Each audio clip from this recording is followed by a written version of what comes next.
Hi to everyone. അപ്പോൾ ഇന്ന് ഊട്ടിയിലുള്ള എൻ്റെ സ്വന്തം എസ്റ്റേറ്റ് എല്ലാവർക്കും കാണിച്ചു തരാൻ വേണ്ടിയിട്ടാണ് കേട്ടോ ഈ വീഡിയോ. കണ്ടില്ലേ എന്തൊരു ഭംഗിയാണ്, കാണാൻ തന്നെ നല്ല രസമാണ്. അപ്പം ഈ പോകുന്ന വഴിയിലാണ് കേട്ടോ, അതാണ് എൻ്റെ എസ്റ്റേറ്റിലേക്ക് പോകുന്ന വഴിയാണ്. ആ പോകുന്നതാണ് എൻ്റെ അച്ഛൻ. അപ്പോൾ പോകുന്ന വഴിയിൽ വലിയ കാട്ടുപോത്തും മയിലും മാനും കുറേ അനിമൽസൊക്കെ കാണാൻ പറ്റും. നമ്മുടെ എസ്റ്റേറ്റിൻ്റെ ഉള്ളിൽ നമുക്ക് സ്വന്തമായിട്ടൊരു അമ്പലമുണ്ട് കേട്ടോ. പക്ഷേ ആ അമ്പലമൊന്നും നമുക്ക് എടുത്ത് നടത്താൻ വയ്യാത്തത് കൊണ്ടാണ് വേറെ ആൾക്കാരെ ഏൽപ്പിച്ചേക്കണം. അപ്പോൾ ഇതാണ് കേട്ടോ ഈ അമ്പലങ്ങൾ. അപ്പോൾ താഴെയും മേളിലുമായിട്ട് അമ്പലം ഉണ്ട് കേട്ടോ. അപ്പോൾ കുറച്ച് സ്ഥലം അമ്പലത്തിന് വേണ്ടി നമ്മൾ കൊടുത്തിട്ടുള്ളത്. പക്ഷെ നമ്മുടെ തന്നെയാണ്, പക്ഷെ അത് എടുത്ത് നടത്താനായിട്ട് കൊടുത്തിട്ടുണ്ട്. അമ്പലത്തിൽ തന്നെ പ്ലാവും പിന്നെ പേരയും പിന്നെ നാരങ്ങയും ഇങ്ങനത്തെ കുറേ മരങ്ങളൊക്കെ ഉണ്ട് കേട്ടോ. നല്ല രസമാണ്. ഇവിടെ പോയാൽ തന്നെ നമ്മുടെ മനസ്സൊന്നും വല്ലാണ്ടൊരു ഫീലിങ്സ് ആണ് കേട്ടോ. അപ്പോൾ ഈ കാണുന്ന ആട്ടോ എൻ്റെ എസ്റ്റേറ്റ്. ഈ കാണുന്ന ഈ അമ്പലത്തിൻ്റെ താഴെയുള്ള ഈ ചെടികളും ഇതൊക്കെ എൻ്റെ എസ്റ്റേറ്റ് ആണ് കേട്ടോ. താഴെ ഈ കാണുന്നൊക്കെയാണ് കേട്ടോ. കണ്ടില്ലേ എന്തൊരു ഭംഗിയാണ്.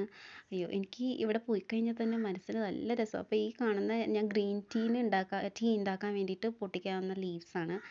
നേരത്തെ എൻ്റെ ഒരു വീഡിയോയിലൊക്കെ കണ്ടിട്ടുണ്ടാവുമല്ലോ ഗ്രീൻ ടീ ഞാൻ എങ്ങനെയാണ് ഉണ്ടാക്കുന്നതെന്നൊരു വീഡിയോ ഇട്ടിട്ടുണ്ട്. കണ്ടില്ലെങ്കിൽ അതൊന്ന് പോയി കാണും കേട്ടോ.